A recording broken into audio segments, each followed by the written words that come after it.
उस टाइम किस तरह पराली ਦੀ ਜਿਹੜੇ ਬਜ਼ੁਰਗ ਨੇ ਆਪਣੇ ਸਾਂਭ ਸੰਭਾਲ ਹੁੰਦੀ ਸੀ, ਜਿਹੜੀ ਉਹ ਤਰੀਕਾ ਹੈ ਜਿਹੜਾ ਉਹ ਅੱਜ ਦੇ ਸਮੇਂ ਦੇ ਵਿੱਚ ਯੂਜ਼ ਨਹੀਂ ਹੋ ਸਕਦਾ। ਦੇਖੋ ਜਿਹੜੀ ਪਰਾਲੀ ਸੀ ਪਹਿਲਾਂ ਵੱਢ ਲਈ ਜਾਂਦੀ ਸੀ ਅਤੇ ਕਈ ਕੰਮਾਂ 'ਚ ਉਹ ਵਰਤੀ ਜਾਂਦੀ ਸੀ।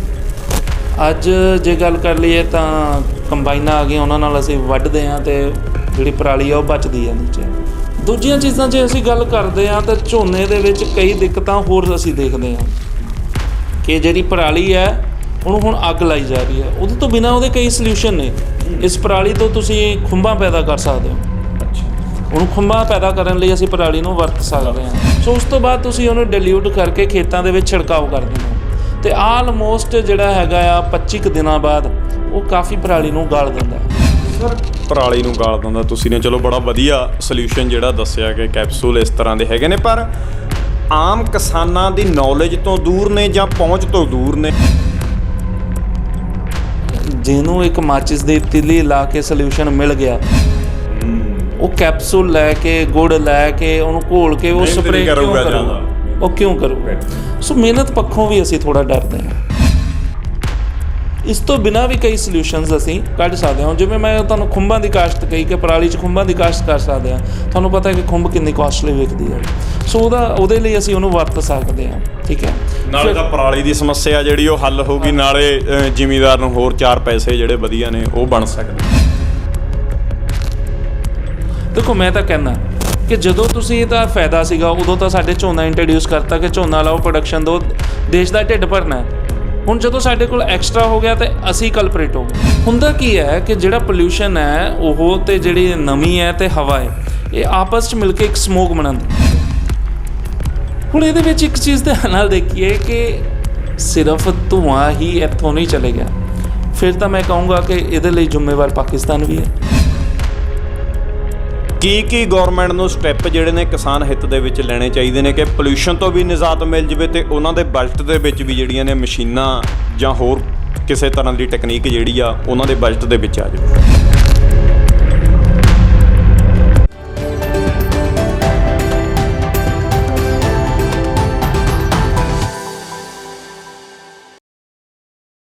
ਸਤਿ ਸ਼੍ਰੀ ਅਕਾਲ ਦੋਸਤੋ, ਪ੍ਰਾਈਡ ਪੰਜਾਬ TV ਤੇ ਤੁਹਾਡਾ ਸਵਾਗਤ। ਮੈਂ ਸੰਸਾਰਦੀਪ। ਦੋਸਤੋ, ਪੰਜਾਬ ਦੇ ਵਿੱਚ ਹਮੇਸ਼ਾ ਤੋਂ ਖੇਤੀ ਦੇ ਆਧਾਰ 'ਤੇ ਇੱਕ ਪੰਜਾਬ ਸੂਬਾ ਰਿਹਾ ਹੈ, ਪਰ ਜਿੱਥੇ ਇੱਕ ਖੇਤੀ ਮੁਨਾਫੇ ਦਾ ਧੰਦਾ ਹਮੇਸ਼ਾ ਤੋਂ ਰਿਹਾ ਹੈ, ਉਸੇ ਤਰ੍ਹਾਂ ਦੂਜੇ ਪਾਸੇ ਖੇਤੀ ਦੇ ਨਾਲ ਕਾਫੀ ਸਮੱਸਿਆਵਾਂ ਵੀ ਜਿਹੜੀਆਂ ਜੁੜੀਆਂ ਰਹੀਆਂ ਨੇ, ਕਾਫੀ ਸਮੱਸਿਆਵਾਂ ਕਿਸਾਨਾਂ ਨੂੰ ਪੇਸ਼ ਆਉਂਦੀਆਂ ਰਹੀਆਂ ਨੇ, ਜਿਸ ਦਾ ਕੋਈ ਪ੍ਰੋਪਰ ਹੱਲ ਨਾ ਤਾਂ ਕਿਸਾਨ ਵੱਲੋਂ ਹਾਲੇ ਤੱਕ ਕੱਢਿਆ ਗਿਆ ਜਾਂ ਨਾ ਸਮੇਂ ਦੀਆਂ ਸਰਕਾਰਾਂ ਵੱਲੋਂ ਕੋਈ ਉਸ ਦਾ ਪ੍ਰੋਪਰ ਹੱਲ ਜਿਹੜਾ ਲੱਭਿਆ ਗਿਆ। ਮੁੱਖ ਸਮੱਸਿਆ ਕਿਸਾਨਾਂ ਨੂੰ ਕੋਈ ਫਸਲ ਵੱਢਣ ਤੋਂ ਬਾਅਦ ਜੋ ਉਸ ਦੀ ਰਹਿੰਦ ਖੂੰਹਦ ਬਚ ਜਾਂਦੀ ਹੈ, ਜੋ ਪਰਾਲੀ ਬਚ ਜਾਂਦੀ ਆ, ਉਸ ਦੀ ਆਉਂਦੀ ਆ, ਉਸ ਨੂੰ ਸਾੜਨ ਦੀ ਆਉਂਦੀ ਆ, ਉਸ ਨੂੰ ਖਤਮ ਕਰਨ ਦੀ ਆਉਂਦੀ ਆ। ਪਰਾਲੀ ਦੀ ਸਮੱਸਿਆ ਦਾ ਸਮਾਧਾਨ ਸਰਕਾਰਾਂ ਵੱਲੋਂ ਕੱਢਣ ਦੀ ਕੋਸ਼ਿਸ਼ ਕੀਤੀ ਗਈ, ਪਰ ਕਿਸਾਨਾਂ ਵੱਲੋਂ ਕਿਹਾ ਜਾਂਦਾ ਕਿ ਜਿਹੜੀ ਮਸ਼ੀਨਰੀ ਸਰਕਾਰਾਂ ਵੱਲੋਂ ਕਹੀ ਗਈ ਆ ਉਹ ਕਾਫੀ ਮਹਿੰਗੀ ਆ, ਕਾਫੀ ਆਮ ਜ਼ਿਮੀਂਦਾਰ ਦੇ ਪਹੁੰਚ ਤੋਂ ਜਿਹੜੀ ਆ ਬਾਹਰ ਆ। ਗੱਲਬਾਤ ਕਰਨ ਲਈ ਪ੍ਰੋਫੈਸਰ ਜੁਝਾਰ ਜੀ ਨੇ, ਮਾਤਾ ਗੁਜਰੀ ਕਾਲਜ ਫਤਿਹਗੜ੍ਹ ਸਾਹਿਬ ਦੇ ਵਿੱਚ ਐਗਰੀਕਲਚਰ ਡਿਪਾਰਟਮੈਂਟ ਦੇ ਪ੍ਰੋਫੈਸਰ ਨੇ। ਸਰ ਬਹੁਤ ਬਹੁਤ ਸਵਾਗਤ। ਧੰਨਵਾਦ ਜੀ। ਸਰ, ਪੰਜਾਬ ਇੱਕ, ਜਿੱਦਾਂ ਮੈਂ ਪਹਿਲਾਂ ਗੱਲ ਕੀਤੀ, ਖੇਤੀ ਆਧਾਰਿਤ ਸੂਬਾ ਹੈ, ਜਿੱਥੇ ਇੱਕ ਬੈਨੀਫਿਟ ਖੇਤੀ ਨੇ ਦਿੱਤੇ ਨੇ, ਪੰਜਾਬ ਨੂੰ ਬਹੁਤ ਕੁਛ ਦਿੱਤਾ, ਸਮੱਸਿਆਵਾਂ ਵੀ ਬਹੁਤ ਨੇ। ਆਖਰ ਕਾਰਨ ਕੀ ਆ ਕਿ ਸਮੱਸਿਆਵਾਂ 100 ਸਾਲ ਪਹਿਲਾਂ ਵੀ ਉਹੀ ਸੀ, 100 ਸਾਲ ਬਾਅਦ ਵੀ ਉਹੀ? ਦੇਖੋ, ਜਦੋਂ ਅਸੀਂ ਪੁਰਾਤਨ ਖੇਤੀ ਨੂੰ ਦੇਖਦੇ ਹਾਂ ਤਾਂ ਉਹ ਜਿਹੜੀ ਖੇਤੀ ਹੈ ਉਹ ਇੱਕ ਇਕੋ ਫਰੈਂਡਲੀ ਖੇਤੀ ਹੈ। ਅੱਜ ਜਦੋਂ ਸਮੱਸਿਆਵਾਂ ਦੀ ਗੱਲ ਕਰਦੇ ਹਾਂ ਤਾਂ ਜਿੱਦਾਂ ਪਰਾਲੀ ਦੇ ਸੜਨਾ ਇੱਕ ਅਸੀਂ ਪ੍ਰੋਬਲਮ ਮੰਨ ਰਹੇ ਹਾਂ, ਦੂਜਾ ਫਰਟੀਲਾਈਜ਼ਰਸ ਦਾ ਜ਼ਮੀਨ ਦੇ ਵਿੱਚ ਜਾਣਾ, ਉਹਨੂੰ ਪੋਲਿਊਟ ਕਰਨਾ, ਉਹਨੂੰ ਸਮੱਸਿਆ ਮੰਨ ਰਹੇ ਹਾਂ। ਫਿਰ ਅਸੀਂ ਜਿਹੜੇ ਪੈਸਟੀਸਾਈਡ ਸਪਰੇਅ ਕਰ ਰਹੇ ਹਾਂ ਉਹਨਾਂ ਦਾ ਸਾਡੇ ਖਾਣੇ ਵਿੱਚ ਜਾਣਾ ਅਤੇ ਜ਼ਮੀਨ ਦੇ ਵਿੱਚ ਜਾਣਾ, ਇਹਨੂੰ ਅਸੀਂ ਮੇਨ ਪ੍ਰੋਬਲਮ ਦੇ ਵਜੋਂ ਦੇਖ ਰਹੇ ਹਾਂ ਐਗਰੀਕਲਚਰ ਦੇ ਵਿੱਚ। ਪਰ ਜਦੋਂ ਅਸੀਂ ਪੁਰਾਤਨ ਖੇਤੀ ਦੇਖਦੇ ਹਾਂ ਤਾਂ ਉਹਦੇ ਵਿੱਚ ਇੱਦਾਂ ਦਾ ਕੁਛ ਵੀ ਸਾਨੂੰ ਨਹੀਂ ਮਿਲਦਾ। ਉਹਦਾ ਕਾਰਨ ਕੀ ਹੈ ਕਿ ਉਸ ਰਵਾਇਤੀ ਖੇਤੀ ਦੇ ਵਿੱਚ ਸਾਰਾ ਕੁਛ ਕੁਦਰਤੀ ਸੀ। ਕੀੜਿਆਂ ਨੂੰ ਮਾਰਦੇ ਸੀ ਤਾਂ ਨਿੰਮ ਤੋਂ ਅਸੀਂ ਉਹਦੇ ਕਾੜੇ ਤਿਆਰ ਕਰਕੇ ਉਹ ਸਪਰੇਅ ਕੀਤੇ, ਖੱਟੀ ਲੱਸੀ ਤੋਂ ਸਪਰੇਅ ਕਰਨੇ ਸ਼ੁਰੂ ਕੀਤੇ, ਜਿਹੜੇ ਅੱਜ ਵੀ ਹੁਣ ਦੁਬਾਰਾ ਵਰਤੇ ਜਾਣ ਲੱਗ ਰਹੇ ਨੇ। ਇਹਨਾਂ ਸਾਰੀਆਂ ਚੀਜ਼ਾਂ ਨੂੰ ਜਦੋਂ ਅਸੀਂ ਦੇਖਦੇ ਹਾਂ ਤਾਂ ਦੇਖਦੇ ਹਾਂ ਕਿ ਖੇਤੀ ਜਿਹੜੀ ਆ ਅਜੋਕੀ ਅਤੇ ਪੁਰਾਤਨ ਦੇ ਵਿੱਚ ਬਹੁਤ ਫਰਕ ਹੈ। ਦੂਜੀ ਚੀਜ਼ ਤੇ ਆਈ ਹੈ ਕਿ ਪਾਣੀ ਤਾਂ ਗਿਆ ਹੁਣ ਉਹ ਪਾਣੀ ਦਾ ਲੈਵਲ ਕਿੰਨਾ ਡਾਊਨ ਚਲੇ ਗਿਆ। ਹੁਣ ਉਹ ਪਾਣੀ ਦੇ ਡਾਊਨ ਜਾਣ ਦੇ ਨਾਲ ਕਿੰਨੀਆਂ ਬਿਮਾਰੀਆਂ ਆਈਆਂ। ਹੁਣ ਦੂਜੀ ਗੱਲ ਤੇ ਆਈਏ ਕਿ ਜਿਹੜਾ ਝੋਨੇ ਨੂੰ ਵੱਢ ਲਿਆ ਉਸ ਤੋਂ ਬਾਅਦ ਜਿਹੜੀ ਪਰਾਲੀ ਆ ਉਹਨੂੰ ਸਾੜਿਆ, ਫਿਰ ਪੋਲਿਊਸ਼ਨ ਹੋਇਆ, ਉਹ ਵੀ ਅੱਜ ਇੱਕ ਸਮੱਸਿਆ ਬਣਦੀ ਜਾ ਰਹੀ ਹੈ। ਹੁਣ ਇਹ ਸਾਰੀਆਂ ਚੀਜ਼ਾਂ ਨੂੰ ਅਗਰ ਅਸੀਂ ਦੇਖੀਏ ਤਾਂ ਫਿਰ ਅਸੀਂ ਇਹ ਦੇਖਦੇ ਹਾਂ ਕਿ ਝੋਨਾ ਲਾਉਣਾ ਜਿਹੜਾ ਆ ਉਹ ਪੰਜਾਬ ਲਈ ਸਹੀ ਨਹੀਂ ਹੈ। ਪਰ ਹੁਣ ਦੂਜੀ ਦਿੱਕਤ ਇਹ ਹੈ ਕਿ ਉਹਦਾ ਕੋਈ ਸਬਸਟੀਚਿਊਟ ਵੀ ਸਾਡੇ ਕੋਲ ਨਹੀਂ ਨਜ਼ਰ ਆ ਰਿਹਾ ਕਿ ਅਸੀਂ ਝੋਨਾ ਛੱਡ ਦਈਏ ਉਹਦੇ ਜਗ੍ਹਾ ਕੀ ਲਗਾਈਏ ਕੀ MSP ਮਿਲ ਰਹੀ ਹੈ ਤਾਂ ਉਹ ਝੋਨੇ 'ਤੇ ਮਿਲ ਰਹੀ ਹੈ, ਮੰਡੀ 'ਚ ਵਿਕ ਰਿਹਾ ਤਾਂ ਉਹ ਝੋਨਾ ਵਿਕ ਰਿਹਾ, ਦੂਜੀ ਕ੍ਰੌਪ ਕੋਈ ਵਿਕ ਨਹੀਂ ਰਹੀ। ਸੋ ਕਿਸਾਨ ਵੀ ਮਜਬੂਰ ਹੈ ਇਸ ਫਸਲ ਨੂੰ ਲਾਉਣ ਲਈ। ਇਹ ਨਹੀਂ ਹੈ ਕਿ ਉਹ ਬੜੇ ਸ਼ੌਂਕ ਨਾਲ ਲਾ ਰਿਹਾ, ਮਜਬੂਰ ਹੈ ਉਹਨੂੰ ਲਾਉਣ ਲਈ। ਸਰ ਗੱਲ ਪਰਾਲੀ ਦੀ ਆ, ਹੈ ਨਾ, ਜਦੋਂ 1962 ਤੋਂ ਚਾਹੇ ਝੋਨਾ ਜਿਹੜਾ ਉਹ ਲੱਗਣਾ ਪੰਜਾਬ ਦੇ ਵਿੱਚ ਸ਼ੁਰੂ ਹੋਇਆ, ਖੇਤੀ ਜ਼ਿਆਦਾ ਵੱਡੇ ਲੈਵਲ 'ਤੇ ਆਪਾਂ ਕਹੀਏ ਸ਼ੁਰੂ ਹੋ ਗਈ, ਪਰ ਪਰਾਲੀ ਦੀ ਸਮੱਸਿਆ ਤਾਂ ਉਸ ਟਾਈਮ ਵੀ ਸੀ, ਪਰਾਲੀ ਦੀ ਸਮੱਸਿਆ ਇਸ ਟਾਈਮ ਵੀ ਆ। ਫਿਰ 50-55 ਸਾਲ ਦਾ 60 ਸਾਲ ਦਾ ਜਿਹੜਾ ਸਮਾਂ ਹੋ ਚੁੱਕਿਆ, ਪਰ ਫਿਰ ਵੀ ਹੱਲ ਕਿਉਂ ਨਹੀਂ ਹਲੇ ਤੱਕ ਨਿਕਲ ਸਕਿਆ। ਤਾਂ ਉਸ ਟਾਈਮ ਪੁਰਾਤਨ ਖੇਤੀ ਜਿਹਨੂੰ ਆਪਾਂ ਜੇਕਰ ਕਹਿ ਦਈਏ, ਉਸ ਟਾਈਮ ਕਿਸ ਤਰ੍ਹਾਂ ਪਰਾਲੀ ਦੀ ਜਿਹੜੇ ਬਜ਼ੁਰਗ ਨੇ ਆਪਣੇ ਉਹ ਸਾਂਭ ਸੰਭਾਲ ਹੁੰਦੀ ਸੀ, ਜਿਹੜੀ ਉਹ ਤਰੀਕਾ ਹੈ ਜਿਹੜਾ ਉਹ ਅੱਜ ਦੇ ਸਮੇਂ ਦੇ ਵਿੱਚ ਯੂਜ਼ ਨਹੀਂ ਹੋ ਸਕਦਾ। ਦੇਖੋ, ਜਿਹੜੀ ਪਰਾਲੀ ਸੀ ਪਹਿਲਾਂ ਵੱਢ ਲਈ ਜਾਂਦੀ ਸੀ ਅਤੇ ਕਈ ਕੰਮਾਂ 'ਚ ਉਹ ਵਰਤੀ ਜਾਂਦੀ ਸੀ। ਅੱਜ ਜੇ ਗੱਲ ਕਰ ਲਈਏ ਤਾਂ ਕੰਬਾਈਨਾਂ ਆ ਗਈਆਂ, ਉਹਨਾਂ ਨਾਲ ਅਸੀਂ ਵੱਢਦੇ ਹਾਂ ਅਤੇ ਜਿਹੜੀ ਪਰਾਲੀ ਆ ਉਹ ਬਚਦੀ ਆ ਨੀਚੇ। ਦੂਜੀਆਂ ਚੀਜ਼ਾਂ ਜੇ ਅਸੀਂ ਗੱਲ ਕਰਦੇ ਹਾਂ ਤਾਂ ਝੋਨੇ ਦੇ ਵਿੱਚ ਕਈ ਦਿੱਕਤਾਂ ਹੋਰ ਅਸੀਂ ਦੇਖਦੇ ਹਾਂ ਕਿ ਜਿਹੜੀ ਪਰਾਲੀ ਹੈ ਉਹਨੂੰ ਹੁਣ ਅੱਗ ਲਾਈ ਜਾ ਰਹੀ ਹੈ। ਉਹਦੇ ਤੋਂ ਬਿਨਾਂ ਉਹਦੇ ਕਈ ਸਲਿਊਸ਼ਨ ਨੇ। ਇਸ ਪਰਾਲੀ ਤੋਂ ਤੁਸੀਂ ਖੁੰਬਾਂ ਪੈਦਾ ਕਰ ਸਕਦੇ ਹੋ। ਅੱਛਾ, ਉਹਨੂੰ ਖੁੰਬਾਂ ਪੈਦਾ ਕਰਨ ਲਈ ਅਸੀਂ ਪਰਾਲੀ ਨੂੰ ਵਰਤ ਸਕਦੇ ਹਾਂ। ਦੂਜਾ ਅਗਰ ਅਸੀਂ ਦੇਖੀਏ ਤਾਂ ਜਿਹੜੀ ਪਰਾਲੀ ਹੈ ਇਹਨੂੰ ਅਸੀਂ ਮਿੱਟੀ ਵਿੱਚ ਗਲਾ ਕੇ ਜਿਹੜੀ ਹੈ ਖਾਦ ਤਿਆਰ ਕਰਦੇ ਹਾਂ, ਪਰ ਉੱਥੇ ਵੀ ਦਿੱਕਤ ਇਹ ਆ ਰਹੀ ਹੈ ਕਿ ਜੇ ਉਹ ਚੰਗੀ ਤਰ੍ਹਾਂ ਨਹੀਂ ਗਲਦੀ ਤਾਂ ਫਿਰ ਜਦੋਂ ਅਸੀਂ ਕਣਕ ਬੀਜਦੇ ਹਾਂ ਤਾਂ ਉਹਦੇ ਵਿੱਚ ਸੁੰਡੀ ਆ ਰਹੀ ਹੈ। ਸੋ ਇਸੇ ਕਰਕੇ ਮੈਂ ਦੇਖਦਾ ਕਿ ਇੱਕ ਬੜਾ ਵਧੀਆ ਜਿਹੜਾ ਹੈਗਾ ਡੀਕੰਪੋਜ਼ਰ IARI ਨਿਊ ਦਿੱਲੀ ਵੱਲੋਂ ਕੱਢਿਆ ਗਿਆ, ਪੂਸਾ ਰਿਸਰਚ ਸੈਂਟਰ ਵੱਲੋਂ। ਸੋ ਉਹਦੇ ਵਿੱਚ ਕੀ ਹੈ ਕਿ ਉਹ ਕੈਪਸੂਲ ਜਦੋਂ ਤੁਸੀਂ ਮਤਲਬ ਸਲਰੀ ਬਣਾਉਂਦੇ ਹੋ ਪਹਿਲਾਂ ਗੁੜ ਦੀ, ਸੋ ਗੁੜ ਦੀ ਸਲਰੀ ਦੇ ਵਿੱਚ ਉਹਨੂੰ ਫਿਰ ਤੁਸੀਂ ਪਾਉਂਦੇ ਹੋ ਅਤੇ ਉਸ ਤੋਂ ਬਾਅਦ ਕੋਈ ਕੈਪਸੂਲ ਮਤਲਬ ਕੈਪਸੂਲ ਨੇ 4 ਕੈਪਸੂਲ ਨੇ ਔਰ 4 ਕੈਪਸੂਲ 1 ਕਿੱਲੇ ਲਈ ਸਫੀਸ਼ੈਂਟ ਨੇ। ਅੱਛਾ, ਨਾਮ ਥੋੜਾ ਦੱਸ ਸਕਦੇ? ਉਹਨੂੰ ਬਾਇਓਡੀਗ੍ਰੇਡਰ ਹੀ ਕਹਿੰਦੇ ਨੇ। ਓਕੇ। ਸੋ ਉਸ ਤੋਂ ਬਾਅਦ ਥੋੜ੍ਹਾ ਜਿਹਾ ਬੇਸਣ ਪਾਉਣਾ ਪੈਂਦਾ ਅਤੇ ਉਹਨੂੰ ਤੁਸੀਂ ਪਾ ਕੇ ਛੱਡ ਦਿੰਦੇ ਹੋ। ਜਦੋਂ ਉੱਤੇ ਮਲਾਈ ਜੰਮਣੀ ਸ਼ੁਰੂ ਹੋ ਜਾਂਦੀ ਹੈ ਤਾਂ ਇਹਦਾ ਮਤਲਬ ਇਹ ਹੈ ਕਿ ਉਹਨੇ ਆਪਣਾ ਕੰਮ ਕਰਨਾ ਸ਼ੁਰੂ ਕਰ ਲਿਆ, ਉਹ ਹੁਣ ਸਪਰੈਡ ਹੋ ਰਿਹਾ, ਵੱਧ ਰਿਹਾ। ਸੋ ਉਸ ਤੋਂ ਬਾਅਦ ਤੁਸੀਂ ਉਹਨੂੰ ਡਿਲਿਊਟ ਕਰਕੇ ਖੇਤਾਂ ਦੇ ਵਿੱਚ ਛਿੜਕਾਓ ਕਰ ਦਿੰਦੇ ਹੋ ਅਤੇ ਆਲਮੋਸਟ ਜਿਹੜਾ ਹੈਗਾ ਆ 25 ਕੁ ਦਿਨਾਂ ਬਾਅਦ ਉਹ ਕਾਫੀ ਪਰਾਲੀ ਨੂੰ ਗਾਲ ਦਿੰਦਾ।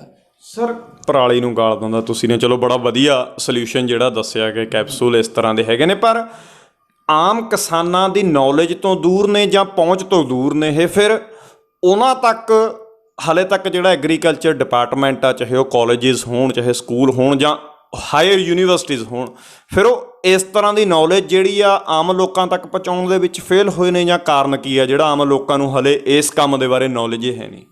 ਦੇਖੋ, ਇਹਦੇ ਵਿੱਚ 2-3 ਚੀਜ਼ਾਂ ਜਿਹੜੀਆਂ ਮੈਂ ਦੇਖਦਾ ਸ਼ਾਇਦ ਇਹ ਦਿੱਕਤਾਂ ਆ ਰਹੀਆਂ ਨੇ।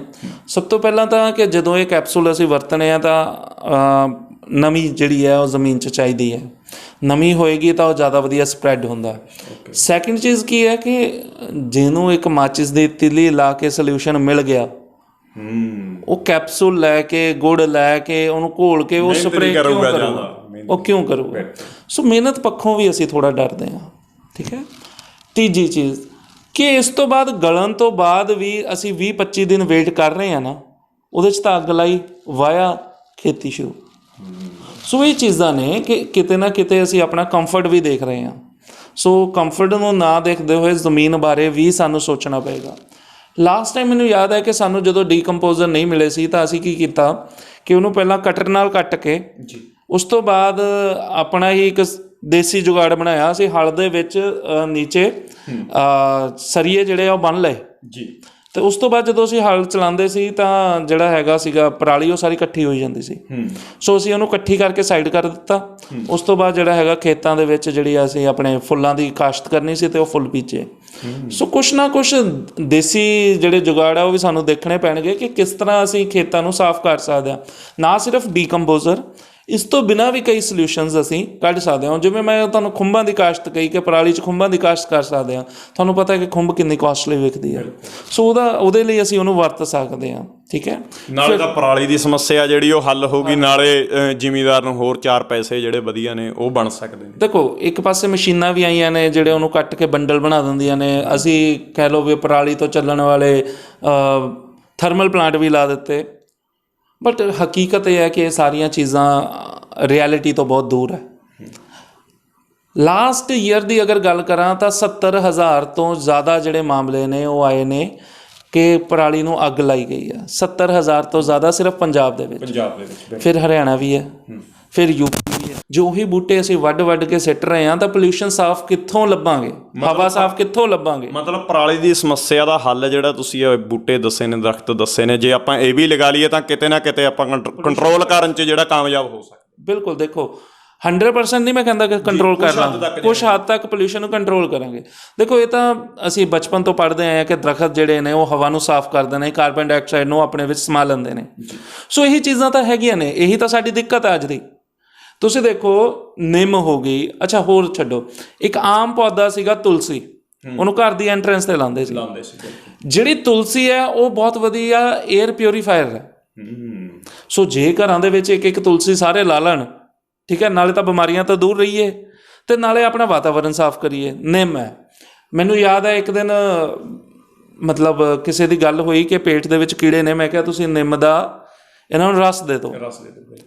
ਪੂਰਾ ਪਿੰਡ ਲੱਭ ਲਿਆ, ਸਾਨੂੰ ਇੱਕ ਨਿੰਮ ਨਹੀਂ ਮਿਲੀ। ਬੜੀ ਵੱਡੀ ਤਰਾਸ਼ਦੀ ਹੈ ਕਿ ਇਹ ਹਕੀਕਤਾਂ ਨੇ। ਸਾਡੇ ਕਈ ਦਰਖਤ ਨੇ ਜਿਹੜੇ ਬਹੁਤ ਵਧੀਆ ਸਾਡੇ ਇਨਵਾਇਰਮੈਂਟ ਨੂੰ ਸਾਫ਼ ਕਰਦੇ ਸੀ, ਅੱਜ ਲੱਭਣੇ ਔਖੇ ਹੋ ਗਏ ਨੇ। ਦੂਜੀ ਚੀਜ਼, ਹੁਣ ਜੇ ਇਹ ਗੱਲ ਦੇਖੀਏ ਕਿ ਝੋਨੇ ਨੂੰ ਸਾੜਨ ਨਾਲ ਪਰਾਲੀ ਸਾੜਨ ਨਾਲ ਪੋਲਿਊਸ਼ਨ ਹੋ ਰਿਹਾ, ਤੇ ਫਿਰ ਇਹ ਝੋਨਾ ਦਿੱਤਾ ਕਿਹਨੇ ਸਾਨੂੰ? ਇਹ ਵੀ ਤਾਂ ਗੌਰਮੈਂਟ ਨੇ ਹੀ ਦਿੱਤਾ ਸਾਨੂੰ ਨਾ ਪੰਜਾਬ ਚਲਾਉਣ ਲਈ। ਫਿਰ ਕਸੂਰਵਾਰ ਮਤਲਬ ਜ਼ਿਮੀਂਦਾਰ ਤੋਂ ਪਹਿਲਾਂ ਜਾਂ ਕਿਸਾਨ ਤੋਂ ਪਹਿਲਾਂ ਜਿਹੜੀ ਕਸੂਰਵਾਰ ਆ ਆਪਣੇ ਪੰਜਾਬ ਦੀ ਜਾਂ ਦੇਸ਼ ਦੀ ਗੌਰਮੈਂਟ? ਦੇਖੋ ਮੈਂ ਤਾਂ ਕਹਿੰਦਾ ਕਿ ਜਦੋਂ ਤੁਸੀਂ ਤਾਂ ਫਾਇਦਾ ਸੀਗਾ ਉਦੋਂ ਤਾਂ ਸਾਡੇ ਝੋਨਾ ਇੰਟਰੋਡਿਊਸ ਕਰਤਾ ਕਿ ਝੋਨਾ ਲਾਓ, ਪ੍ਰੋਡਕਸ਼ਨ ਦਿਓ, ਦੇਸ਼ ਦਾ ਢਿੱਡ ਭਰਨਾ। ਹੁਣ ਜਦੋਂ ਸਾਡੇ ਕੋਲ ਐਕਸਟਰਾ ਹੋ ਗਿਆ ਤਾਂ ਅਸੀਂ ਕਲਪਰੇਟ ਹੋ ਗਏ ਹਾਂ। ਹੁਣ ਦੂਜੀ ਚੀਜ਼ ਇੱਕ ਹੋਰ ਸਮਝਣ ਦੀ ਲੋੜ ਹੈ ਕਿ ਜੇਕਰ ਝੋਨਾ ਸਾਡੇ ਬਾੜ 'ਚ ਲਾਇਆ ਜਾਂ ਬਾੜ ਤੋਂ ਬਾਅਦ ਆਇਆ ਤਾਂ ਉਸ ਤੋਂ ਪਹਿਲਾਂ ਕੀ ਕਰਦੇ ਸੀ? ਹੁਣ ਉਹਦੀ ਜਗ੍ਹਾ ਵੀ ਕੁਛ ਲਾਉਂਦੇ ਹੋਵਾਂਗੇ। ਸੋ ਉੱਥੇ ਸਮਝਣ ਵਾਲੀ ਚੀਜ਼ ਹੈ ਕਿ ਉਸ ਤੋਂ ਪਹਿਲਾਂ ਕਈ ਫਸਲਾਂ ਸਾਡੇ ਕੋਲ ਹੁੰਦੀਆਂ ਸੀ। ਸਭ ਤੋਂ ਵਧੀਆ ਐਗਜ਼ਾਮਪਲ ਦਿੰਦਾ ਕੋਦਰਾ। ਤੁਸੀਂ ਹਮੇਸ਼ਾ ਗੱਲ ਕਰਦੇ ਹੋ ਕੋਦਰੇ ਦੀ ਕਿ ਪੰਜਾਬ ਦੀ ਬਹੁਤ ਇੱਕ ਵਿਰਾਸਤੀ ਫਸਲ ਜਿਹਨੂੰ ਕਹਿ ਸਕਦੇ। ਕੋਦਰਾ ਅੱਜ ਸਾਨੂੰ ਬਹੁਤ ਮਹਿੰਗਾ ਮਿਲਦਾ ਹੈ। ਮੈਂ ਆਪਣੀ ਗੱਲ ਕਰਾਂ, 120 ਰੁਪਏ ਕਿਲੋ ਤਾਂ ਮੈਂ ਖਰੀਦਿਆ। ਅਤੇ ਤੁਸੀਂ ਇੱਕ ਪਾਸੇ ਚੌਲ ਲੈ ਲਓ, ਵੱਧ ਤੋਂ ਵੱਧ ਵਧੀਆ ਤੋਂ ਵਧੀਆ ਚੌਲ ਵੀ ਤੁਸੀਂ 70-80 ਰੁਪਏ ਲੈ ਰਹੇ ਹੋ। ਠੀਕ ਹੈ, ਹੁਣ ਕੋਦਰੇ ਦੀ ਗੱਲ ਕਰ ਲਾਂ, ਕੋਦਰਾ ਕਈ ਬਿਮਾਰੀਆਂ ਦਾ ਇਲਾਜ ਵੀ ਹੈ। ਈਵਨ ਇਹ ਹਾਲਤ ਦੇਖੀਏ ਤਾਂ ਕਈ ਕਹਿੰਦੇ ਨੇ ਕਿ ਜੇ ਤੁਸੀਂ ਕੋਦਰਾ ਖਾਣ ਲੱਗ ਜਾਓ ਆ ਸ਼ੂਗਰ BP ਸਾਰੇ ਤੁਹਾਡੇ ਕੰਟਰੋਲ ਹੋ ਜਾਣਗੇ। ਇੱਕ ਪਾਸੇ ਅਸੀਂ ਜਿਹੜਾ ਝੋਨਾ ਬੀਜ ਰਹੇ ਹਾਂ, ਚੌਲ ਪੈਦਾ ਕਰ ਰਹੇ ਹਾਂ, ਉਹ ਸਾਡਾ ਹੈ ਹੀ ਨਹੀਂ, ਉਹ ਅਸੀਂ ਖਾਂਦੇ ਹੀ ਨਹੀਂ। ਬਹੁਤ ਥੋੜ੍ਹਾ ਅਸੀਂ ਕਦੇ ਹੋਇਆ ਵਿਆਹ ਸ਼ਾਦੀ 'ਚ ਜਾਂ ਘਰ 'ਚ ਇੱਕ ਅੱਧੀ ਵਾਰ ਬਣ ਜੇ। ਸੋ ਚੀਜ਼ਾਂ ਸਮਝਣੀਆਂ ਪੈਣਗੀਆਂ ਕਿ ਅਸੀਂ ਆਪਣੇ ਫੂਡ ਨੂੰ ਵੀ ਦੇਖੀਏ ਕਿ ਅਸੀਂ ਕੀ ਆਪਣਾ ਜਿਹੜਾ ਖਾਣ ਪਾਣ ਹੈ ਉਹਨੂੰ ਕਿੱਦਾਂ ਚੇਂਜ ਕਰ ਸਕਦੇ ਹਾਂ। ਦੂਜੀ ਚੀਜ਼, ਇੱਕ ਹੋਰ ਵਧੀਆ ਜੀ ਐਗਜ਼ਾਮਪਲ ਮੈਂ ਤੁਹਾਨੂੰ ਦੇਣ ਲੱਗਾ। ਮੈਂ ਬੱਚਿਆਂ ਨੂੰ ਪੜ੍ਹਾਉਂਦਾ ਹੁੰਦਾ ਤਾਂ ਮੇਰੇ ਦਿਮਾਗ 'ਚ ਆ ਗਈ ਕਿ ਤੁਹਾਨੂੰ ਪਤਾ ਹੈ ਫਤਿਹਗੜ੍ਹ ਸਾਹਿਬ ਰੀਜਨ ਜਿਹੜਾ ਹੈ ਐਕਸਪੋਰਟ ਸੈਂਟਰ ਹੈ ਕਿਸ ਚੀਜ਼ ਦਾ? ਫਤਿਹਗੜ੍ਹ ਸਾਹਿਬ ਐਗਰੀ ਐਕਸਪੋਰਟ ਦੇ ਵਿੱਚ ਦੇਖੀਏ ਤਾਂ ਸਬਜ਼ੀਆਂ ਦਾ ਐਕਸਪੋਰਟ ਸੈਂਟਰ ਹੈ। ਅਤੇ ਤੁਸੀਂ ਦੇਖੋ ਕਿ ਇੱਥੇ ਸਬਜ਼ੀਆਂ ਕਿੰਨੀਆਂ ਕੁ ਪੈਦਾ ਹੋ ਰਹੀਆਂ ਨੇ ਅਤੇ ਕਿੰਨੀਆਂ ਕੁ ਐਕਸਪੋਰਟ ਹੋ ਰਹੀਆਂ ਨੇ। ਇੰਡੀਅਨ ਗੌਰਮੈਂਟ ਵੱਲੋਂ ਐਕਸਪੋਰਟ ਸੈਂਟਰ ਕਲੀਅਰ ਕੀਤਾ ਹੋਇਆ ਇਹ, ਅਤੇ ਇੱਥੇ ਕਿੰਨਾ ਕੁ ਕੰਮ ਹੋ ਰਿਹਾ। ਸੋ ਉਸ ਚੀਜ਼ਾਂ ਨੂੰ ਸਮਝਣ ਦੀ ਲੋੜ ਹੈ। ਦੇਖੋ ਸਾਡੇ ਨੇੜੇ ਚੰਡੀਗੜ੍ਹ ਹੈ, ਅਗਰ ਅਸੀਂ ਇਹਦੇ ਸਬਸਟੀਚਿਊਟ ਲੈਂਦੇ ਹਾਂ, ਮੇਰਾ ਇੱਕ ਪ੍ਰੋਜੈਕਟ ਵੀ ਇੰਡੀਅਨ ਗੌਰਮੈਂਟ ਵੱਲੋਂ ਆਇਆ ਸੀ ਕਿ ਅਸੀਂ ਕਿਸ ਤਰ੍ਹਾਂ ਫਸਲੀ ਵਿਭਿੰਨਤਾ ਨੂੰ ਇੰਟਰੋਡਿਊਸ ਕਰ ਸਕਦੇ ਹਾਂ ਕਣਕ ਝੋਲੇ ਤੋਂ। ਉਹਦੇ ਵਿੱਚ ਕਈ ਫਸਲਾਂ ਅਸੀਂ ਇੰਟਰੋਡਿਊਸ ਕੀਤੀਆਂ ਸੀਗੀਆਂ ਐਗਜ਼ੋਟਿਕ, ਜਿਨ੍ਹਾਂ ਦੀ ਬਹੁਤ ਵਧੀਆ ਡਿਮਾਂਡ ਸੀ, ਬਹੁਤ ਵਧੀਆ ਪ੍ਰੋਡਕਸ਼ਨ ਸੀ। ਬਟ ਦਿੱਕਤ ਉਹੀ ਹੈ ਕਿ ਉਹ ਚੀਜ਼ਾਂ ਜਿਹੜੀਆਂ ਹੈਗੀਆਂ ਨੇ ਸਾਡੇ ਹਜੇ ਟੇਸਟ 'ਤੇ ਨਹੀਂ ਨੇ। ਹੁਣ ਇੱਕ ਛੋਟੀ ਜਿਹੀ ਐਗਜ਼ਾਮਪਲ ਦਿੰਦਾ ਬਰੋਕਲੀ ਦੀ ਜੀ। ਦੇਖੋ ਸਾਨੂੰ ਪਤਾ ਉਹ 'ਚ ਪ੍ਰੋਟੀਨ ਬਹੁਤ ਹੈ। ਇੱਕ ਦਿਨ ਮੈਂ ਪੜ੍ਹ ਰਿਹਾ ਸੀ ਤਾਂ ਕਹਿਣਾ ਨਹੀਂ ਚਾਹੀਦਾ ਪਰ ਗਾਂ ਦੇ ਮੀਟ ਨਾਲੋਂ ਜ਼ਿਆਦਾ ਪ੍ਰੋਟੀਨ ਜਿਹੜਾ ਆ ਬਰੋਕਲੀ ਦੇ ਵਿੱਚ ਆ। ਪਰ ਆਪਣੇ ਲੋਕਾਂ ਨੂੰ ਕਾਫੀ ਨੂੰ ਇਹੀ ਨਹੀਂ ਪਤਾ ਹੋਣਾ ਕਿ ਬਰੋਕਲੀ ਹੁੰਦੀ ਕੀ। ਇਹ ਵੀ ਤੁਹਾਨੂੰ ਦੱਸ ਦਿੰਦਾ ਕਿ ਇੱਕ ਵਾਰ ਕਿਸੇ ਨੂੰ ਪੌਦੇ ਦੇ ਦਿੱਤੇ ਗਏ ਬਰੋਕਲੀ ਦੇ ਜੀ। ਉਹ ਗੋਭੀ ਲਾ ਕੇ ਉਹਨੇ ਸੋਚਿਆ ਕਿ ਅਸੀਂ ਗੋਭੀ ਲਾਈ ਹੈ, ਉਸ ਤੋਂ ਬਾਅਦ ਉਹ ਹਰੀ ਹੋ ਗਈ, ਉਹਨਾਂ ਨੂੰ ਪੱਟ ਕੇ ਸਿੱਟ ਦਿੱਤੀ ਕਿ ਇੱਥੇ ਕੋਈ ਬਿਮਾਰੀ ਆ ਗਈ। ਸੋ ਚੀਜ਼ਾਂ ਇਹ ਨੇ ਕਿ ਹਜੇ ਸਾਡੇ ਲੋਕਾਂ ਨੂੰ ਉਹਦਾ ਨਹੀਂ ਪਤਾ ਲੱਗਿਆ। ਠੀਕ ਹੈ, ਬਰੋਕਲੀ ਹੁਣ ਇੱਕ ਆਮ ਜੀ ਗੱਲ ਹੋ ਗਈ ਹੈ ਔਰ ਬਰੋਕਲੀ ਦੇ ਨਾਲ ਲੋਕਾਂ ਨੂੰ ਪ੍ਰੋਟੀਨ ਵੀ ਮਿਲ ਰਹੀ ਹੈ। ਔਰ ਬਰੋਕਲੀ ਨੂੰ ਅਗਰ ਅਸੀਂ ਇਹ ਦੇਖੀਏ ਕਿ ਇੱਦਾਂ ਕੁਛ ਪੰਜਾਬ ਗੌਰਮੈਂਟ ਸੈਂਟਰਸ ਬਣਾਵੇ, ਉੱਥੋਂ ਫਿਰ ਉਹ ਚੀਜ਼ਾਂ ਸੇਲ ਕੀਤੀਆਂ ਜਾਣ। ਜਿਵੇਂ ਮੈਂ ਕਹਿ ਲਾਂ ਕਿ ਅਨੰਦਪੁਰ ਸਾਹਿਬ ਏਰੀਆ ਹੋ ਗਿਆ, ਫਤਿਹਗੜ੍ਹ ਸਾਹਿਬ ਏਰੀਆ ਹੋ ਗਿਆ, ਜਿੱਥੇ ਚਾਂਸ ਹੈ ਕਿ ਆਰਗੈਨਿਕ ਫਾਰਮਿੰਗ ਬਹੁਤ ਵਧੀਆ ਹੋ ਸਕਦੀ ਆ, ਉੱਥੇ ਇਹ ਫਸਲਾਂ ਨੂੰ ਇੰਟਰੋਡਿਊਸ ਕਰਕੇ ਅਸੀਂ ਐਕਸਪੋਰਟ ਕਰ ਸਕਦੇ ਹਾਂ। ਸਰ ਪੋਲਿਊਸ਼ਨ ਦੀ ਗੱਲ ਕਰਾਂ, ਪਰਾਲੀ ਦੀ ਹਰ ਸਾਲ ਸਰਕਾਰਾਂ ਵੱਲੋਂ ਕਿਹਾ ਜਾਂਦਾ, ਦਿੱਲੀ ਸਰਕਾਰ ਦੀ ਗੱਲ ਕਰੀਏ, ਕਿਹਾ ਜਾਂਦਾ ਕਿ ਪੰਜਾਬ ਦੇ ਵਿੱਚ ਅੱਗ ਲਾਉਣ ਦੇ ਨਾਲ ਧੂੰਆਂ ਆ ਜਾਂਦਾ, ਦਿੱਲੀ ਦੇ ਵਿੱਚ ਪੋਲਿਊਸ਼ਨ ਆ ਜਾਂਦਾ। ਤੁਸੀਂ ਪਹਿਲਾਂ ਵੀ ਗੱਲ ਕਰਕੇ ਹਟੇ, ਪਰ ਪੰਜਾਬ ਦੇ ਕਿਸਾਨਾਂ ਦਾ ਇੱਕ ਬੜਾ ਵਧੀਆ ਤਰਕ ਹੈ। ਕਹਿੰਦੇ ਕਿ ਪੰਜਾਬ ਦਾ ਧੂੰਆਂ ਬੜਾ ਆਗਿਆਕਾਰੀ ਹੈ ਕਿ ਚੰਡੀਗੜ੍ਹ ਦੇ ਵਿੱਚ ਜਾ ਕੇ ਪੋਲਿਊਸ਼ਨ ਨਹੀਂ ਕਰਦਾ ਜਾਂ ਹਰਿਆਣੇ ਦੇ ਵਿੱਚ ਜਾ ਕੇ ਪੋਲਿਊਸ਼ਨ ਨਹੀਂ ਕਰਦਾ, ਸਿੱਧਾ ਜਾ ਕੇ ਦਿੱਲੀ ਨੂੰ ਟਾਰਗੇਟ ਕਰਦਾ। ਦੇਖੋ ਇਹ ਚੀਜ਼ਾਂ ਸਮਝਣੀਆਂ ਪੈਣਗੀਆਂ ਕਿ ਅਸਲ 'ਚ ਜਿਹੜਾ ਪੋਲਿਊਸ਼ਨ ਹੈ ਉਹ ਬਣਾਉਂਦਾ ਸਮੋਗ। ਜਿਹੜੀ ਦਿੱਲੀ 'ਚ ਦਿੱਕਤ ਆਉਂਦੀ ਹੈ ਉਹ ਆਉਂਦੀ ਹੈ ਸਮੋਗ ਦੀ। ਹੁੰਦਾ ਕੀ ਹੈ ਕਿ ਜਿਹੜਾ ਪੋਲਿਊਸ਼ਨ ਹੈ ਉਹ ਅਤੇ ਜਿਹੜੀ ਨਮੀ ਹੈ ਅਤੇ ਹਵਾ ਹੈ, ਇਹ ਆਪਸ 'ਚ ਮਿਲ ਕੇ ਇੱਕ ਸਮੋਗ ਬਣਾਉਂਦੀਆਂ ਨੇ। ਹੁਣ ਇਹਦੇ ਵਿੱਚ ਇੱਕ ਚੀਜ਼ ਧਿਆਨ ਨਾਲ ਦੇਖੀਏ ਕਿ ਸਿਰਫ ਧੂੰਆਂ ਹੀ ਇੱਥੋਂ ਨਹੀਂ ਚਲੇ ਗਿਆ, ਫਿਰ ਤਾਂ ਮੈਂ ਕਹੂੰਗਾ ਕਿ ਇਹਦੇ ਲਈ ਜ਼ਿੰਮੇਵਾਰ ਪਾਕਿਸਤਾਨ ਵੀ ਹੈ। ਕਿਉਂਕਿ ਨਾਲ ਹੀ ਸਾਡੇ ਪਾਕਿਸਤਾਨ ਹੈ, ਉੱਥੇ ਵੀ ਤਾਂ ਪਰਾਲੀ ਨੂੰ ਅੱਗ ਲੱਗਦੀ ਹੈ, ਉਹਦਾ ਧੂੰਆਂ ਵੀ ਤਾਂ ਸਾਡੇ ਇੰਡੀਆ 'ਚ ਆ ਰਿਹਾ। ਬਿਲਕੁਲ। ਫਿਰ ਤਾਂ ਇੰਟਰਨੈਸ਼ਨਲ ਮੁੱਦਾ ਹੋ ਗਿਆ ਇਹ, ਪਾਕਿਸਤਾਨ ਦੇ ਨਾਲ ਨਿਬੜਦਾ ਮੇਰਾ ਮਤਲਬ। ਹੁਣ ਕਹਿਣ ਦੀ ਕਹਾਣੀ ਇਹ ਹੈ ਕਿ ਦੇਖੋ ਪੋਲਿਊਸ਼ਨ ਹੋ ਰਿਹਾ, ਇਹਦੇ ਤੋਂ ਸਾਨੂੰ ਮੁਨਕਰ ਨਹੀਂ ਹੋਣਾ ਹੋਵੇਗਾ। ਪੋਲਿਊਸ਼ਨ ਹੋ ਰਿਹਾ ਬਿਲਕੁਲ। ਨਾ ਸਿਰਫ ਪੰਜਾਬ, ਨਾ ਸਿਰਫ ਹਰਿਆਣਾ, ਨਾ ਸਿਰਫ ਯੂਪੀ, ਇੱਥੇ ਦੇ ਕਿਸਾਨ ਅੱਗ ਲਾ ਰਹੇ ਨੇ, ਉਹਦਾ ਪੋਲਿਊਸ਼ਨ ਹੋ ਰਿਹਾ। ਪਰ ਸਮਝਣ ਵਾਲੀ ਗੱਲ ਇਹ ਵੀ ਹੈ ਕਿ ਸਿਰਫ ਇਹੀ ਧੂੰਆਂ ਨਹੀਂ ਹੈ, ਫੈਕਟਰੀਆਂ ਦਾ ਧੂੰਆਂ ਵੀ ਹੈ, ਜਿਹੜੇ ਵਹੀਕਲ ਚੱਲ ਰਿਹਾ ਉਹਦਾ ਧੂੰਆਂ ਵੀ ਹੈ, ਜਿਹੜਾ ਪਰਾਲੀ ਤੋਂ ਅੱਗ ਨਿਕਲੀ ਹੈ ਧੂੰਆਂ ਨਿਕਲਿਆ ਉਹਦੇ ਵਿੱਚ ਕੀ ਹੈ, ਕਾਰਬਨ ਡਾਈਆਕਸਾਈਡ ਮੇਨ ਹੈ। ਬਟ ਜਿਹੜੀਆਂ ਵਹੀਕਲ ਅਸੀਂ ਚਲਾ ਰਹੇ ਹਾਂ ਉਹਨਾਂ ਵਿੱਚ ਤਾਂ ਸਲਫਰ ਡਾਈਆਕਸਾਈਡ ਵੀ ਨਿਕਲ ਰਹੀ ਹੈ। ਸੋ ਸਮਝਣਾ ਪਏਗਾ ਕਿਤੇ ਨਾ ਕਿਤੇ ਵਹੀਕਲ ਟ੍ਰੈਫਿਕ ਜਿਹੜਾ ਵੱਧ ਰਿਹਾ ਉਹਨੇ ਵੀ ਸਾਡੇ ਪੋਲਿਊਸ਼ਨ ਨੂੰ ਵਧਾਇਆ। ਸਰ ਲਾਸਟ ਸਵਾਲ ਆ ਬਿਲਕੁਲ ਤੁਹਾਡੇ ਨਾਲ, ਕਿਉਂਕਿ ਸਮਾਂ ਆਪਾਂ ਨੇ ਕਾਫੀ ਲੈ ਲਿਆ। ਕਿਸਾਨਾਂ ਦੀ ਡਿਮਾਂਡ ਰਹਿੰਦੀ ਆ ਕਿ ਜਿਹੜੀਆਂ ਮਸ਼ੀਨਰੀਜ਼ ਨੇ, ਮੈਂ ਫਿਰ ਮਸ਼ੀਨਰੀ ਦੀ ਗੱਲ ਕਰੂੰਗਾ, ਕਿ ਸਾਡੀ ਪਹੁੰਚ ਤੋਂ ਦੂਰ ਨੇ। ਤੁਸੀਂ ਐਗਰੀਕਲਚਰ ਦੇ ਨਾਲ ਜੁੜੇ ਹੋਏ ਹੋ, ਇੱਕ ਪ੍ਰੋਫੈਸਰ ਹੋ, ਕੀ ਗੌਰਮੈਂਟ ਨੂੰ ਸਟੈਪ ਜਿਹੜੇ ਨੇ ਕਿਸਾਨ ਹਿੱਤ ਦੇ ਵਿੱਚ ਲੈਣੇ ਚਾਹੀਦੇ ਨੇ ਕਿ ਪੋਲਿਊਸ਼ਨ ਤੋਂ ਵੀ ਨਿਜਾਤ ਮਿਲ ਜਾਵੇ ਅਤੇ ਉਹਨਾਂ ਦੇ ਬਜਟ ਦੇ ਵਿੱਚ ਵੀ ਜਿਹੜੀਆਂ ਨੇ ਮਸ਼ੀਨਾਂ ਜਾਂ ਹੋਰ ਕਿਸੇ ਤਰ੍ਹਾਂ ਦੀ ਟੈਕਨੀਕ ਜਿਹੜੀ ਆ ਉਹਨਾਂ ਦੇ ਬਜਟ ਦੇ ਵਿੱਚ ਆ ਜਾਵੇ? ਦੇਖੋ ਸਭ ਤੋਂ ਪਹਿਲਾਂ ਤਾਂ ਜਿਹੜੇ ਹੈਗੇ ਆ ਸਾਨੂੰ ਪਿੰਡਾਂ ਦੇ ਲੈਵਲ 'ਤੇ ਇਹ ਕੰਮ ਕਰਨਾ ਪਏਗਾ। ਸਿਰਫ ਇਹ ਨਹੀਂ ਹੈ ਕਿ ਅਸੀਂ ਕਮੇਟੀਜ਼ ਬਣਾ ਦਿੱਤੀਆਂ ਜਾਂ ਫਾਈਨ ਕਰ ਦਿੱਤਾ ਜਾਂ ਅਸੀਂ ਕਹਿ ਲਓ ਕਿ ਮਸ਼ੀਨਾਂ 4 ਖੜੀਆਂ ਕਰਤੀਆਂ ਜੀ, ਅਸੀਂ ਮਸ਼ੀਨਾਂ ਦੇ ਦਿੱਤੀਆਂ। ਨਹੀਂ, ਹੁਣ ਬਾਇਓ ਡੀਕੰਪੋਜ਼ਰ ਦੀ ਗੱਲ ਕੀਤੀ ਸੀ, ਸੌਖਾ ਹੈ, 4 ਕੈਪਸੂਲ ਦੇਣੇ ਹੈ, ਤੁਸੀਂ ਸਲਰੀ ਬਣਾ ਕੇ ਦੇ ਦਿਓ। ਗੁੜ ਹੈ, ਕਿੰਨਾ ਕੁ ਹੈ, ਗੌਰਮੈਂਟ ਦੇ ਸਕਦੀ ਹੈ। ਜੇ ਉਹ ਸਲਰੀਜ਼ ਉਹ ਪੂਰਾ ਅਸੀਂ ਪ੍ਰੋਪਰ ਬਣਾ ਕੇ ਦੇ ਦਿੰਦੇ ਹਾਂ ਅਤੇ ਕਿਸਾਨ ਨੇ ਤਾਂ ਸਪਰੇਅ ਹੀ ਕਰਨਾ। ਜਿਹੜੀਆਂ ਐਗਰੀਕਲਚਰ ਸੁਸਾਇਟੀਜ਼ ਨੇ ਪੂਰਾ ਤਿਆਰ ਕਰਕੇ ਕਿਸਾਨ ਨੂੰ ਪ੍ਰੋਵਾਈਡ ਕਰਵਾ ਦਿੱਤੀ। ਸੁਸਾਇਟੀਜ਼ ਜਿਹੜੀਆਂ ਨੇ ਜਾਂ ਅਸੀਂ ਕਹਿ ਲਈਏ ਸਾਡੇ ਐਗਰੀਕਲਚਰ ਡਿਪਾਰਟਮੈਂਟ ਨੇ, ਹਾਰਟੀਕਲਚਰ ਡਿਪਾਰਟਮੈਂਟ ਨੇ, ਉਹਨਾਂ ਨੂੰ ਇਸ ਕੰਮ 'ਤੇ ਲਗਾ ਦਿੱਤਾ ਜਾਵੇ ਕਿ ਤੁਸੀਂ ਇਹ ਜਿਹੜਾ ਹੈਗੀ ਸਲਰੀ ਹੈ ਇਹ ਬਣਾ ਕੇ ਸਿਰਫ ਕਿਸਾਨਾਂ ਤੱਕ ਪਹੁੰਚਾਉਣੀ ਹੈ, ਬਾਕੀ ਤਾਂ ਕਿਸਾਨਾਂ ਨੇ ਸਪਰੇਅ ਕਰਨਾ। ਠੀਕ ਹੈ। ਜਾਂ ਇਹ ਵੀ ਕੀਤਾ ਜਾ ਸਕਦਾ ਹੈ ਕਿ ਜਿੱਥੇ ਐਡੀਆਂ ਵੱਡੀਆਂ ਮਸ਼ੀਨਾਂ ਲੈ ਰਹੇ ਹਾਂ ਉੱਥੇ ਸਪਰੇਅ ਵੀ ਅਸੀਂ ਕਰਵਾ ਸਕਦੇ ਹਾਂ। ਜੇ ਕਿਸਾਨ ਨਹੀਂ ਮੰਨਦਾ ਤਾਂ ਸਪਰੇਅ ਵੀ ਅਸੀਂ ਕਰਾ ਸਕਦੇ ਹਾਂ। ਜਿੱਥੇ ਇੰਨਾ ਪੈਸਾ ਖਰਚਿਆ ਜਾ ਰਿਹਾ ਹੈ ਹੋਰ ਤਾਂ ਸੁਣੋ ਕਿ ਅਸੀਂ ਸਭ ਤੋਂ ਜ਼ਿਆਦਾ ਇਸ ਐਡ 'ਤੇ ਹੀ ਪੈਸਾ ਕਿੰਨਾ ਖਰਚ ਰਹੇ ਹਾਂ ਕਿ ਪਰਾਲੀ ਨਾ ਚਲਾਓ। ਉਹਦੇ ਦੀ ਬਜਾਏ ਜੇ ਅਸੀਂ ਇਹ ਸਪਰੇਅ ਤਿਆਰ ਕਰਕੇ ਸਪਰੇਅ ਹੀ ਪਿੰਡਾਂ 'ਚ ਕਰਾ ਦਿੰਦੇ ਹਾਂ ਤਾਂ ਜ਼ਿਆਦਾ ਵਧੀਆ ਹੈ ਕਿ ਅਸੀਂ ਐਡ ਨਾ ਦਈਏ। ਰਿਐਲਿਟੀ ਜੋ ਗਰਾਊਂਡ 'ਚ ਹੈ ਉਹ ਦਿਖੇ, ਨਾ ਕਿ ਸਿਰਫ ਅਖਬਾਰਾਂ 'ਚ ਦਿਖੇ। ਸੋ ਇੱਦਾਂ ਦੇ ਸਾਨੂੰ ਕੰਮ ਕਰਨੇ ਪੈਣਗੇ, ਕਿਸਾਨਾਂ ਨਾਲ ਜੁੜ ਕੇ ਕੰਮ ਕਰਨਾ ਪਏਗਾ, ਨਾ ਕਿ ਉਹਨਾਂ 'ਤੇ ਧੱਕੇਸ਼ਾਹੀ ਕਿ ਅੱਜ 1 ਕਰੋੜ ਰੁਪਇਆ ਫਾਈਨ ਕਰ ਦਿਓ ਜੀ, ਅੱਜ 10,000 ਫਾਈਨ ਕਰ ਦਿਓ ਜੀ, ਉਹ ਚੀਜ਼ਾਂ ਨਹੀਂ। ਬਹੁਤ ਬਹੁਤ ਸ਼ੁਕਰੀਆ ਸਰ। ਥੈਂਕ ਯੂ ਜੀ।